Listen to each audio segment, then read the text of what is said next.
one question I have is just in general, how much do you see people actually improve their score? I mean, everyone talks about it. Oh, I'm going to raise my score however many points, but how often do people actually raise their score, and how many points is a reasonable goal?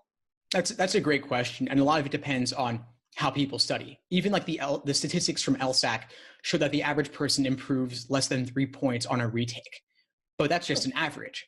And I'm sure there's a wide variation within that. Some people take a cold diagnostic on test day and then they study and then they improve significantly. So the cold diagnostic didn't mean much. Yeah.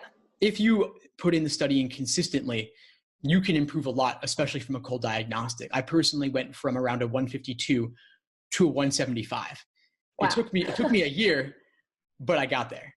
That's impressive though. And so it took a tremendous amount of work. I did every LSAT prep test ever released and used every LSAT book I could find. It was grueling and it was a lot of work. And I'm not saying you have to do that to do what I did though. There are people I meet who study for 3 months, 6 months, and potentially make that kind of score increase. It all depends on the kind of work you do in terms of taking timed exams under real simulated test day conditions. So I would suggest doing at least 10 of those. And then I would also suggest engaging in excruciatingly detailed review. Everything you get wrong, everything you have difficulty with, what was tempting about the wrong answer choice that made you pick it, what ultimately makes it wrong. What's discouraging about the right answer that pushes you away from it, and what ultimately makes it correct.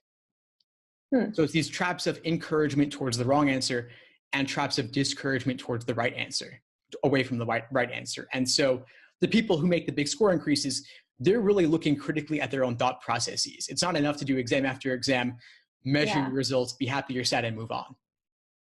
But I've got a ton of stories from past students on my website. They're called LSAT diaries.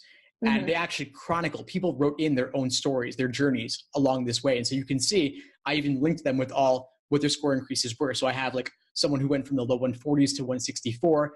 There was someone who went from the 160s to the 170s, plenty like that. If you're starting lower, you can have a larger absolute point increase. If you're already at a 167, it's hard to go to 10 points. But if you're at 150, 160 is totally doable. 160 to 170 happens all the time as well.